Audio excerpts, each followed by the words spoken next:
ನಮಸ್ತೆ viewers, welcome to my channel. ಎಲ್ಲರೂ ಹೇಗಿದ್ದೀರಾ? ಚೆನ್ನಾಗಿದ್ದೀರಾ ಅಂತ ಭಾವಿಸ್ತೀನಿ. ಇವತ್ತಿನ ರೆಸಿಪಿ ಮೈಸೂರು ಪಾಕು. ಬನ್ನಿ ಹೇಗೆ ಮಾಡೋದು ನೋಡೋಣ.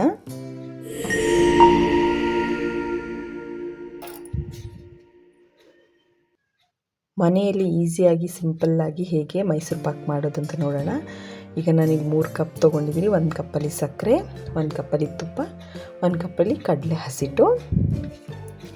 ಈಗ ಮೊದಲಿಗೆ ಕಡಲೆ ಹಸಿಟ್ಟನ್ನು ನಾವು ಪ್ಯಾನಲ್ಲಿ ಹಾಕ್ಕೊಂಡು ಕೆಂಪಿಗೆ ಹುರ್ಕೊಳ್ಳೋಣ. ಅದ್ರ ಘಮ ಚೆನ್ನಾಗಿ ಬರೋ ಥರ. ಅದನ್ನು ಸೀದೋಕೆ ಬಿಡಬಾರ್ದು, ಆಗ ಕಹಿ ಆಗಿಬಿಡುತ್ತೆ. ಚೆನ್ನಾಗಿ ಕೈ ಆಡಿಸ್ತಾ ಇರಿ. ಈಗ ನೋಡಿ ಚೆನ್ನಾಗಿ ಹುರ್ಕೊಂಡಿದೆ ಕೆಂಪಿಗೆ. ಈಗ ಅದನ್ನು ಒಂದು ಬಟ್ಲಿಗೆ ಹಾಕಿ ಒಂದು 4-5 ಸ್ಪೂನ್ ತುಪ್ಪನ ಹಾಕಿ ಸ್ವಲ್ಪ ಮಿಕ್ಸ್ ಮಾಡಿ. ತುಪ್ಪ ಎಲ್ಲ ಚೆನ್ನಾಗಿ ಹಸಿಟ್ಟಿಗೆ ಹಿಡಿಬೇಕು ಈ ಥರ. ಈಗ ಇದಕ್ಕೆ ಸ್ವಲ್ಪ ನೀರನ್ನು ಹಾಕಿ ಮಿಕ್ಸ್ ಮಾಡಿ ಇಟ್ಕೊಳ್ಳಿ. ತುಂಬ ತೀರಾ ನೀರಾಗಿ ಬೇಡ. ನಾನು ಇಲ್ಲಿ ತೋರಿಸ್ತಿದ್ದೀನಲ್ಲ ಹಾಗೆ ಉಂಡೆ ಇಲ್ದಿರಂಗೆ ಚೆನ್ನಾಗಿ ತಿರುಗಿಸ್ಕೊಳ್ಳಿ. ಮತ್ತು ಇನ್ನೊಂದು ಕಡೆ ಒಂದು ಪ್ಯಾನಲ್ಲಿ ಸಕ್ಕರೆ ಪಾಕನ ಮಾಡ್ಕೊಳ್ಳೋಣ ನಾವು ಮೈಸೂರು ಪಾಕಿಗೆ. ಸಕ್ಕರೆ 1 ಕಪ್ ಎತ್ತಿಟ್ಕೊಂಡಿದ್ದೀರಲ್ಲ ಅದನ್ನು ಹಾಕಿ ಸ್ವಲ್ಪ ನೀರನ್ನು ಹಾಕಿ ಪಾಕನ ರೆಡಿ ಮಾಡ್ಕೊಳ್ಳಿ. ಈಗ ಪಾಕ ರೆಡಿ ಇದೆ.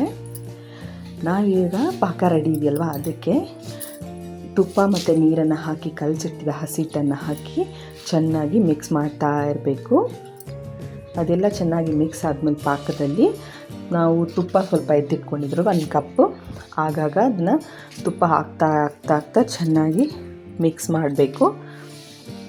ನೋಡಿ ಈ ಥರ ಚೆನ್ನಾಗಿ ಮಿಕ್ಸ್ ಮಾಡ್ತಾ ಇರಬೇಕು. ತುಪ್ಪ ಎಲ್ಲ ಇಳ್ಕೊಳ್ತಾ ಇರ್ತದೆ ಹಸಿಟ್ಟು. ಮತ್ತು ಒಂದು 4-5 ಸ್ಪೂನು ತುಪ್ಪ ಹಾಕ್ಕೊಳ್ಳಿ. ಈ ಥರ 1 ಕಪ್ ತುಪ್ಪ ಎಲ್ಲನೂ ಹಾಕಬೇಕು. ಪ್ಯಾನು ಬಿಡೋ ಥರ ಇದ್ದಾಗ ಹಸಿಟ್ಟು ಆ ಥರ ಬರೋವರೆಗೂ ನಾವು ಚೆನ್ನಾಗಿ ತಿರುಗಿಸ್ತಾ ಇರಬೇಕು. ನಿಮಗೆ ಗೊತ್ತಾಗುತ್ತೆ, ಆ ಘಮ ಬರ್ತಾ ಇರುತ್ತೆ ಚೆನ್ನಾಗಿ. ನೋಡಿ ಈಗ ಸ್ವಲ್ಪ ಪ್ಯಾನ್ ಬಿಡ್ತಾ ಇದೆ ಹಸಿಟ್ಟಿದ. ನೋಡಿ ಈಗ ತುಂಬ ಘಮ್ ಅಂತ ಚೆನ್ನಾಗಿ ಸ್ಮೆಲ್ ಬರ್ತಿದೆ. ಈಸಿ ಕೂಡ ತುಂಬ. ನೀವು ಮನೇಲಿ ಟ್ರೈ ಮಾಡಿ. ಯಾರೆಲ್ಲ ಇನ್ನೂ ನಮ್ಮ ಚಾನಲ್ನ ಸಬ್ಸ್ಕ್ರೈಬ್ ಮಾಡ್ಕೊಂಡಿಲ್ಲೋ ಪ್ಲೀಸ್ ಸಬ್ಸ್ಕ್ರೈಬ್ ಮಾಡ್ಕೊಳ್ಳಿ. ಬೆಲ್ ಐಕಾನ್ನ ಕ್ಲಿಕ್ ಮಾಡಿ. ನಾವು ಹಾಕುವಂಥ ವೀಡಿಯೋಗಳ ನೋಟಿಫಿಕೇಷನ್ ನಿಮಗೆ ಬರುತ್ತೆ. ನೀವು ಮಿಸ್ ಮಾಡದೆ ವೀಡಿಯೋಸ್ನ ನೋಡ್ಬೋದು. ಈಗ ಮಿಕ್ಕಿರೋ ಎಲ್ಲ ತುಪ್ಪನೂ ಹಾಕಿ ಚೆನ್ನಾಗಿ ಮಿಕ್ಸ್ ಮಾಡ್ಕೊಳ್ಳಿ. ಈಗ ಅದನ್ನು ಸ್ವಲ್ಪ ತಣ್ಣಗಾಗಲಿ.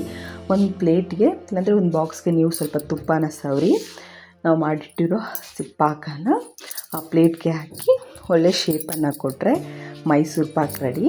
ಕೊನೆಯದಾಗಿ ನಿಮಗೆ ಇಷ್ಟ ಆಗಿರುವಂಥ ಡ್ರೈ ಫ್ರೂಟ್ಸು ಅಂದರೆ ಬಾದಾಮಿ, ಪಿಸ್ತಾ ಅದನ್ನು ಚೆನ್ನಾಗಿ ಸ್ಲೈಸ್ ಕಟ್ ಮಾಡಿ ನೀವು ಹಾಕ್ಕೋಬೋದು. ಇಲ್ಲಾಂದರೆ ಮೈಸೂರು ಪಾಕ್ನ ಪೀಸ್ ಕಟ್ ಮಾಡಿ ಅದ್ರ ಮೇಲೆ ಕೂಡ ಒಂದು ಬಾದಾಮಿ ಗೋಡಂಬಿನ ಜೋಡಿಸ್ಕೋಬೋದು. ತುಂಬ ಈಸಿ ರೆಸಿಪಿ. ನೀವು ಮನೇಲಿ ಟ್ರೈ ಮಾಡಿ. ಮಕ್ಕಳಿಗೆ ಸ್ವೀಟ್ ಮಾಡಿಕೊಡಿ, ಬರ್ಡೇಗೆ, ಒಳ್ಳೆಯ ಒಂದು ಹಬ್ಬಕ್ಕೆ ಎಲ್ಲನೂ ತುಂಬ ಚೆನ್ನಾಗಿರುತ್ತೆ. ನಿಮಗೆ ಈ ವಿಡಿಯೋ ಇಷ್ಟ ಆಗಿದ್ದರೆ ಪ್ಲೀಸ್ ಲೈಕ್, ಶೇರ್, ಸಬ್ಸ್ಕ್ರೈಬ್ ಮಾಡ್ಕೊಳ್ಳಿ. Thank you.